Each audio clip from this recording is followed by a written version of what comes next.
The phone buzzed on the kitchen counter at 8:47 p.m., its screen lighting up the dimly lit room. He didn't rush to pick it up. Instead, he took another slow sip of his whiskey, letting the amber liquid burn its way down his throat as he stared at the device from across the room. He already knew what it would say. Or rather, he knew it would be another lie wrapped in casual words, delivered with the kind of confidence that comes from months of successful deception. Working late again. Don't wait up tonight. He set down his glass and walked over, picking up the phone with steady hands. No trembling. No surge of anger. Those reactions had died 3 weeks ago when he'd first noticed the changes. The way she tilted her phone away when texting. The new perfume she wore on late work nights. The suspicious enthusiasm about a job she'd complained about for years. His fingers hovered over the keyboard. For a moment, he considered typing what he really wanted to say. But he'd learned that the truth delivered too early only gave people time to craft better lies. Instead, he typed 3 words that felt like ice leaving his fingertips. Wasn't planning to. He hit send and placed the phone face down on the counter. Then he returned to his whiskey, settling into the leather armchair that faced the window. The city lights twinkled in the distance, indifferent to the small human dramas playing out in apartments like his. His mind drifted back to 3 weeks earlier. It had started innocently enough, a nagging feeling, the kind that sits in your gut and refuses to leave.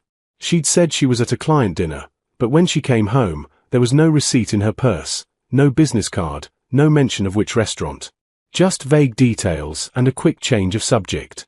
The next week, he'd done something he never thought he would. He'd checked the cell phone bill online. The call logs showed hours of conversations with a number he didn't recognize. Always during work hours. Always when she said she was in meetings. Then came the location tracking. He'd set it up months ago, back when they'd both agreed it was a good safety measure. So we always know the other is safe, she'd said, smiling. Now that smile felt like a knife. 2 days ago, he'd watched the little dot that represented her move across the digital map. It stopped at a hotel downtown. The Grand View. Not a client meeting. Not her office. She stayed there for 3 hours. He'd sat in his car in the parking garage across the street, watching the entrance. When she finally emerged, she wasn't alone. The man was tall, wearing an expensive suit, and when he leaned in to kiss her cheek goodbye, she'd smiled in a way he hadn't seen in months. The kind of smile that lights up someone's entire face. His phone buzzed again, pulling him from the memory. He glanced at the screen. What's that supposed to mean? He could picture her face, the slight confusion giving way to concern. She was probably sitting in that hotel room right now, or maybe in the guy's apartment. Wherever she was starting to realize that her safety net wasn't as secure as she thought. Means exactly what it says. Enjoy your evening. Another sip of whiskey. The burn had become familiar now, almost comforting. He'd spent the last week preparing for this moment.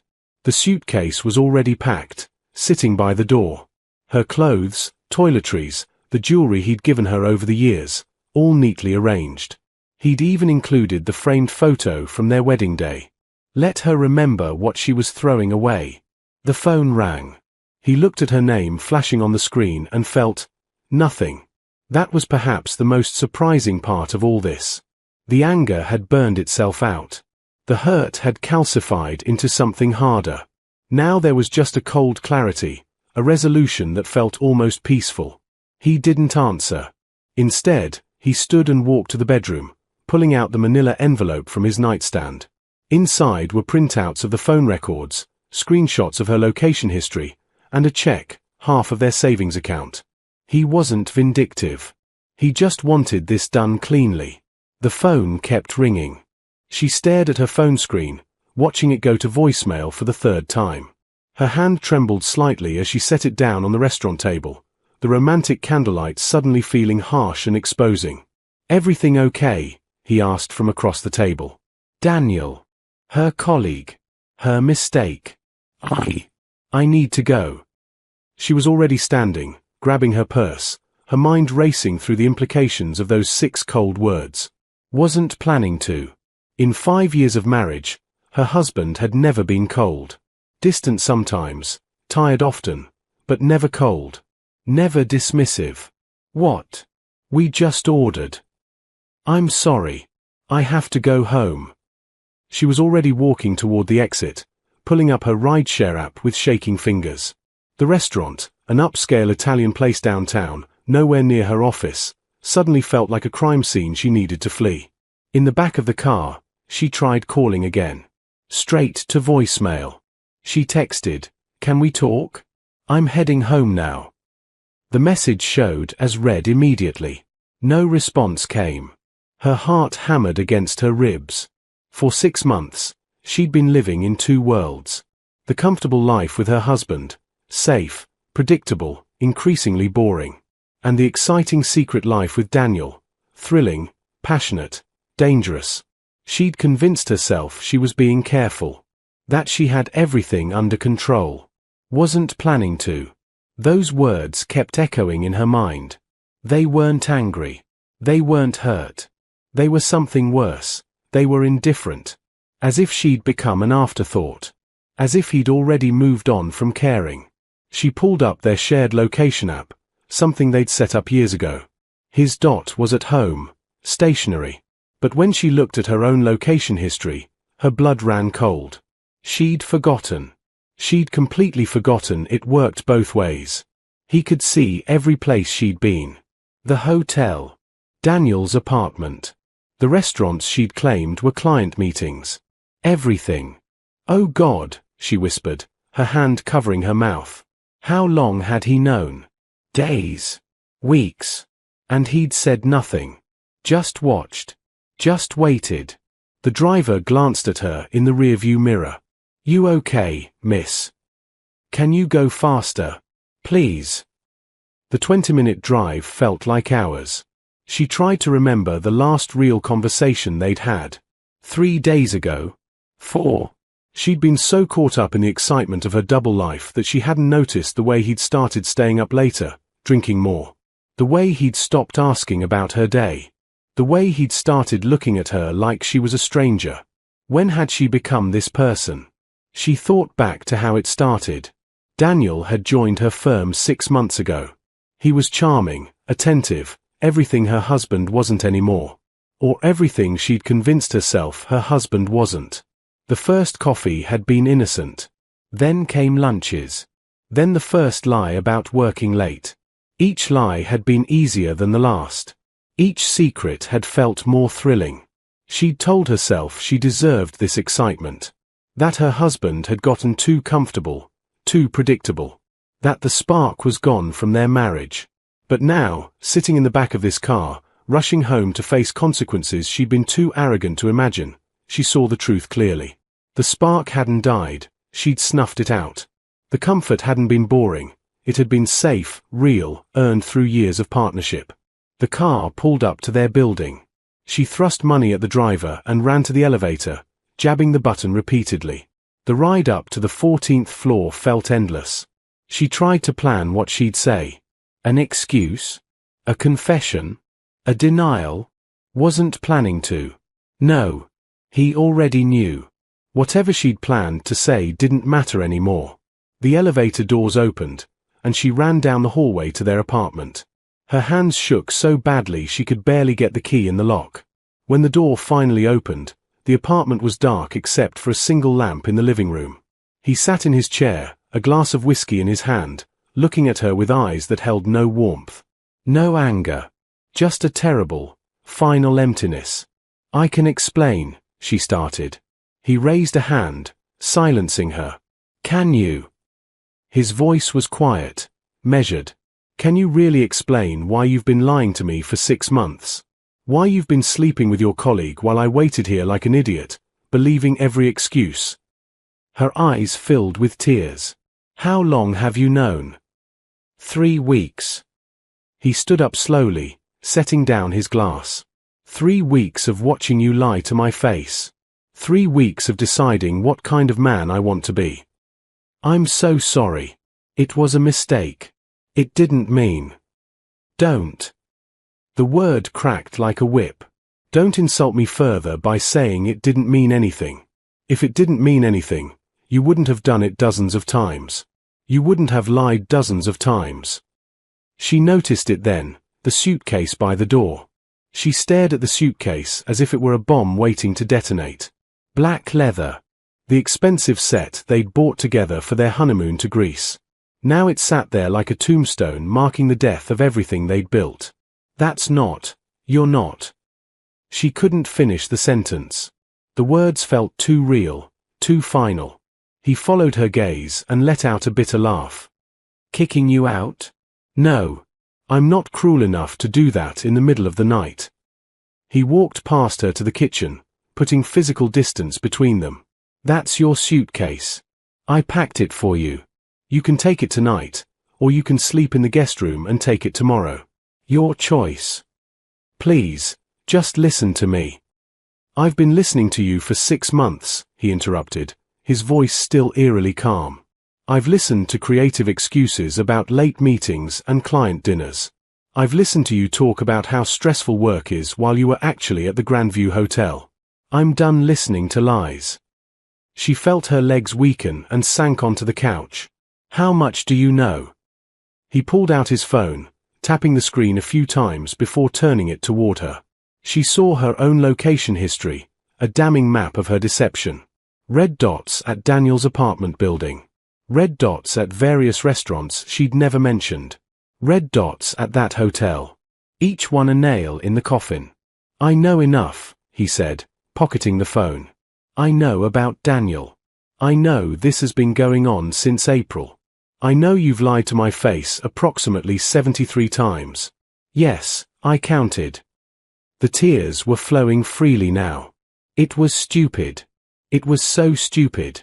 I don't even know why Don't you? He leaned against the kitchen counter, arms crossed. Because I've spent 3 weeks thinking about that. Why? Was I a bad husband? Did I ignore you? Mistreat you? No. You were perfect. That was almost the problem. His eyebrows rose. I was too good to you, so you cheated. That's not what I mean. She wiped her face roughly. Everything was so routine. Wake up, go to work, come home, dinner, TV, sleep. Day after day. The same conversations. The same everything. I felt like I was disappearing into this comfortable, boring life. So you created drama by destroying our marriage. I wasn't thinking. No, you were thinking. You thought about it every time you deleted a text message. Every time you lied about where you were. Every time you came home and pretended everything was fine. His calm was cracking now, anger seeping through. You thought about it, and you decided that whatever excitement you were getting was worth more than what we had. She stood up, desperate to make him understand. It wasn't like that. Daniel, he made me feel young again. Alive. Like I mattered. Like I was interesting. And I didn't. Now the anger was clear. I worked 60-hour weeks to help you start your business. I supported you through your mother's illness. I learned to cook your favorite meals. I planned surprise weekends away. I loved you. He stopped, correcting himself. I loved who I thought you were. Those words hit her like a physical blow. Past tense. He was already speaking in past tense. You still love me, she said desperately. I know you do. If you didn't, you wouldn't be this angry. I'm not angry. He said it so quietly she almost didn't hear. I was angry 3 weeks ago. I was furious. I wanted to scream and throw things and demand answers. But anger requires energy, and I'm exhausted. He ran a hand through his hair. I'm tired of being the person who cares more. I'm tired of being the faithful one. I'm tired of being made a fool. You're not a fool. I am. I'm the fool who almost destroyed the best thing in my life. She moved toward him, but he stepped back. Please. Please. We can fix this. Counseling. Whatever you need. I'll quit my job. I'll never see him again. You'll never see him again. He laughed, and the sound was hollow. That's your grand gesture. Promising not to sleep with your affair partner anymore? That's the bare minimum of human decency, not a sacrifice. Then tell me what you want. Tell me how to fix this. He was quiet for a long moment, staring at her with those empty eyes. You can't fix this. You can't ring this bell. You can't make me see what I've seen. Do you know what it was like watching you walk out of that hotel? Watching you smile at him the way you used to smile at me. She shook her head, unable to speak. It killed something in me. The part that believed in us. The part that thought we were different from all those couples who fall apart. The part that trusted you completely. He picked up the manila envelope from the counter. I've divided our assets. This check is half of our savings. The apartment is in both our names, but I'll buy out your half.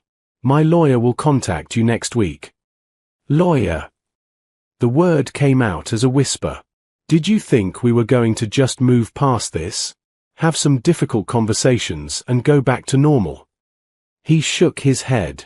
There is no normal anymore. You destroyed normal when you decided someone else's attention was worth more than our vows. I made a mistake. No. His voice was firm. A mistake is forgetting an anniversary. A mistake is a thoughtless comment. What you did was a choice. Hundreds of choices, made over 6 months, each one choosing him over me. She collapsed back onto the couch, her body shaking with sobs. I love you. I still love you. Maybe you do, he said, his voice softening slightly. But love isn't enough. Love without respect, without honesty, without loyalty, that's not a marriage. That's just words. The silence that followed was suffocating. She sat on the couch, her face buried in her hands, while he stood in the kitchen, his knuckles white as he gripped the counter. The clock on the wall ticked away seconds that felt like hours. When did you find out? She finally asked, her voice hoarse. You said 3 weeks. What happened 3 weeks ago? He poured himself another drink, his movements deliberate and controlled. You really want to know? You want to hear how I found out my wife was cheating on me? She nodded, unable to meet his eyes. It was a Tuesday. You said you had a client dinner at Giovanni's. You wore that blue dress, the one I bought you for your birthday. He took a sip. I was working from home, and I realized you'd forgotten your laptop. I thought I'd surprise you, bring it to the restaurant so you'd have it for your morning meeting. Her stomach dropped. She remembered that night. It wasn't Giovanni's. It was Daniel's apartment. But when I checked our location app to see if you were still at dinner, you weren't at Giovanni's. You were at an apartment building in Riverside. I sat in my car outside that building for 2 hours, watching the entrance, telling myself there had to be an explanation. Maybe the client lived there. Maybe the dinner location changed. He set down his glass harder than necessary. Then I saw you come out. You were laughing, adjusting your dress. And he was with you. He kissed you. Not a friendly kiss. Not a colleague kiss. And you kissed him back like you meant it. Like he was someone who mattered. Oh God, she whispered. I went home that night and pretended to be asleep when you came in. You climbed into our bed, next to me, and went to sleep like nothing happened. That's when I knew this wasn't a one-time mistake. This was routine for you. Why didn't you confront me then? Because I needed to know the truth. All of it. Not just what you'd admit to when caught. He opened a drawer and pulled out a folder, sliding it across the counter toward her. So I did my homework. She opened it with trembling hands. Inside were printed text messages, screenshots of calls, credit card statements highlighting charges at hotels and restaurants. Her entire affair, documented in black and white. You hacked my phone. I didn't have to. You used our shared laptop to back up your messages. You got sloppy. Too comfortable in your lies. He pointed to one particular exchange. That one's my favorite. February 14th. Valentine's Day. You told me you had food poisoning. Meanwhile, you were texting him about the hotel room he'd booked. She remembered. Daniel had surprised her with roses and champagne at the Grandview. She'd told her husband she was too sick to go out for their traditional Valentine's dinner. He'd been so concerned, so caring, bringing her soup and crackers she pretended to eat. "I spent that night taking care of you," he continued, his voice breaking slightly. "Worried about you. While you were texting him about how romantic he was. Do you have any idea how that feels? To realize the person you're worried about is lying in your bed, sexting someone else." "I'm sorry," she sobbed. "I'm so sorry." "Stop saying that." He slammed his hand on the counter, making her jump. "Sorry doesn't fix anything. Sorry doesn't erase 6 months of betrayal. Sorry doesn't give me back the time I wasted loving someone who didn't respect me enough to be honest." They stood there in the wreckage of their marriage, the weight of everything unsaid pressing down on them. Finally, she spoke, her voice barely audible. "When did you stop loving me?" He looked at her then, really looked at her, and she saw something shift in his expression. "That's the worst part. I haven't. I've spent 3 weeks trying to hate you, trying to feel nothing. But I still love you. And that makes this hurt so much more." Fresh tears streamed down her face. "Then why can't we?" "Because love isn't enough." He was shouting now, years of restraint crumbling. "I love you, but I don't trust you. I love you, but I don't respect you. I love you, but every time I look at you, I see you with him. I see every lie, every betrayal, every moment you chose him over us." She tried to speak, but he continued, the words pouring out like a dam breaking. "Do you know what these 3 weeks have been like? Pretending everything was normal while dying inside? Watching you lie to my face while I knew the truth? I've barely slept. I've barely eaten. I've lost 12 pounds. My co-workers think I'm sick. And all the while, you've been living your double life, thinking you were getting away with it. I never wanted to hurt you. But you did. You destroyed me. You took everything good between us and set it on fire because you were bored." He wiped his eyes roughly. "And the worst part? The absolute worst part? A part of me still wants to forgive you. Still wants to believe we can fix this. And I hate myself for that weakness." She stood up and moved toward him slowly, carefully, as if approaching a wounded animal. "That's not weakness. That's love. Real love. The kind I threw away like it was nothing. Don't." He held up a hand. "Don't try to turn this into some romantic moment where we realize we can't live without each other. This isn't a movie. This is real life, and in real life, actions have consequences. I know that. I know I destroyed everything. But please, just tell me one thing." She took a shaky breath. "Is there any part of you that thinks we could survive this? Any part at all?" He was quiet for so long she thought he wouldn't answer. When he finally spoke, his voice was raw with emotion. 6 months ago, I would have said we could survive anything. We'd been through so much together. Your mother's death. My father's heart attack. The miscarriage. We survived all of that by holding on to each other. I thought we were unbreakable. We can be again." "No." He shook his head firmly. "We can't. Because all of those things? Those were things that happened to us. This is something you did to us. You made a choice, every single day for 6 months, to betray me. That's not something we survived together. That's something you did alone." The truth of his words settled over her like a shroud. She sank back onto the couch, the fight draining out of her. "So this is really it? We're really over?" "I don't know," he admitted, and for the first time, she heard uncertainty in his voice. "Part of me wants to tell you to take that suitcase and leave right now. Part of me never wants to see you again. But part of me." He trailed off. "Part of you what?" "Part of me remembers our wedding day. Remembers how you looked at me like I was your whole world.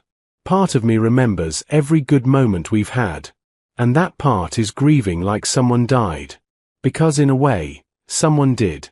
The version of you I thought I knew, the version of us I thought we were, that died 3 weeks ago outside Daniel's apartment. The first rays of dawn were breaking through the windows when they finally ran out of words. She was still on the couch, exhausted from crying. He sat in his chair, the bottle of whiskey nearly empty, staring at nothing. "I need to tell you something," she said into the silence. "About why I did it." "I don't need to hear. Please. Let me have this." "Let me at least try to explain, not to excuse, but to explain." He nodded once, not looking at her. "When we first met, I was lost. Working a dead-end job, living in that tiny apartment with 3 roommates, no idea what I wanted from life. You were so sure of everything. So confident and steady. You made me feel safe for the first time in my life." She paused, gathering her thoughts. "We built this life together, and it was good. It was so good. But somewhere along the way, I started feeling like I'd disappeared into it. Into us. I couldn't remember who I was before you. I couldn't remember what I wanted that wasn't what we wanted. So you cheated." "So I panicked," she corrected. "Daniel paid attention to me not as your wife, not as part of us, but as me. He didn't know the couple we were. He just knew me. And for someone who'd been feeling invisible, that attention felt like coming up for air." "You weren't invisible," he said quietly. "I saw you every day.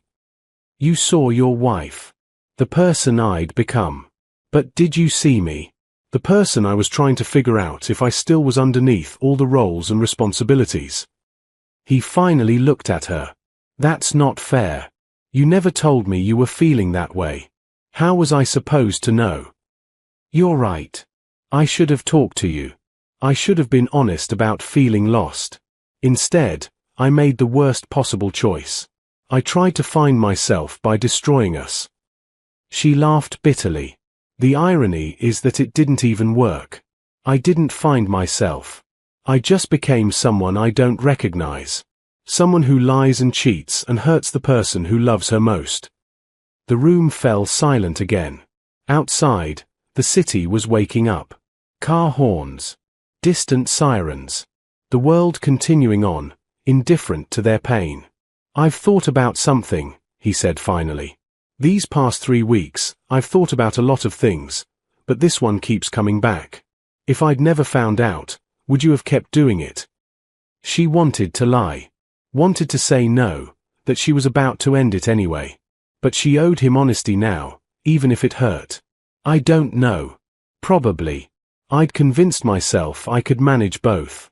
That I could have the safety of you and the excitement of him. That I could keep all the plates spinning forever. At least you're being honest now. For what it's worth." He stood up slowly, his body stiff from sitting all night. "I'm going to take a shower. When I come out, I need you to be gone. Not forever necessarily, but for now. I need space to think without you here." She nodded, fear clutching at her chest. "Where should I go?" "I don't care. Hotel. Friend's place. Daniel's apartment for all I care. Just not here." "What happens next?"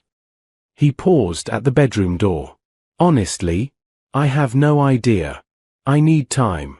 Maybe days, maybe weeks, maybe months. I need to figure out if the man I want to be is someone who can forgive this, or if I need to be someone who walks away.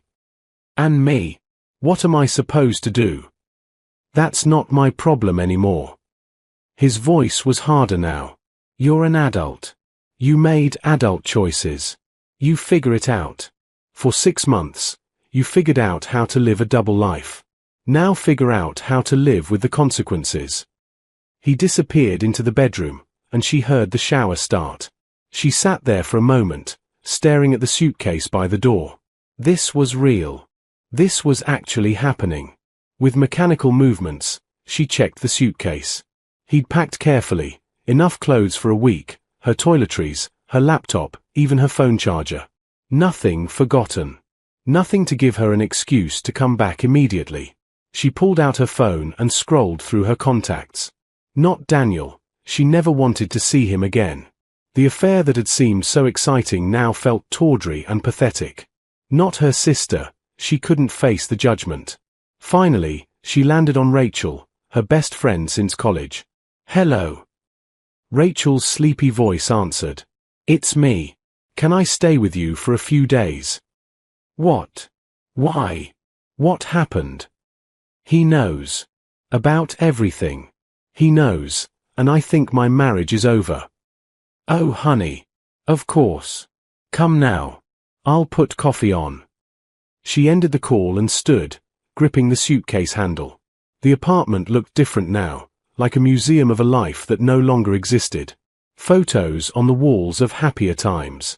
The couch where they'd spent countless evenings. The kitchen where they'd cooked together, laughed together, built a life together. She grabbed a piece of paper from the notepad by the phone and wrote quickly. "I know I don't deserve forgiveness. I know I don't deserve another chance. But if you decide you want to try, I'll spend the rest of my life proving I can be the person you thought I was. The person I should have been all along. I love you. I'm sorry isn't enough, but I'm sorry." She left the note on the kitchen counter, grabbed her suitcase, and walked to the door. She paused there, hand on the knob, listening to the shower running. Part of her wanted to burst into the bathroom, to beg one more time. But she'd done enough damage. The door closed behind her with a soft click that sounded like a gunshot. Inside the apartment, he stood in the shower, letting the hot water pound against his shoulders. He heard the front door close and felt something in his chest crack. He'd meant every word. He did need space. He did need time. But he also knew something he hadn't told her. He'd already started seeing a therapist. Not couples counseling, individual therapy. To figure out who he was without her. To understand if he could rebuild trust. To decide if love, even wounded love, was worth fighting for. He didn't know the answer yet. Maybe in a week, he'd call her. Maybe in a month, he'd file divorce papers. Maybe in a year, they'd find a way back to each other, different but whole. Or maybe he'd learn that some broken things, no matter how much you love them, can't be fixed. That sometimes walking away is the bravest thing you can do. He turned off the water and reached for a towel. Through the bathroom window, the sun was rising over the city. A new day. A new beginning. Whatever happened next, he would face it as a man who valued himself enough to demand better. As a man who understood that love without respect is just pretty words. As a man who knew that sometimes the hardest decision is also the right one. He got dressed slowly, then walked out to the empty apartment. The note sat on the counter. He read it once, then folded it and put it in his desk drawer without responding. Maybe someday he'd have an answer for her. But today, the only person he needed to answer to was himself. The apartment was quiet. Empty but peaceful. He made coffee, opened his laptop, and began the work of building a life he could be proud of, with or without her. Outside, the city continued its morning routine. People went to work. The sun climbed higher. Life went on. And somewhere in that vast urban landscape, two people who'd once been everything to each other were learning to exist apart, each carrying their own pain, their own regrets, their own tiny, fragile hope that maybe, somehow, they'd find their way, whether back together or forward alone. The ending wasn't written yet. Some stories don't have neat conclusions. Sometimes they just have moments where people must choose who they want to become. And in that choice lies the only truth that matters, that we are all, always, responsible for the lives we build and the hearts we break along the way.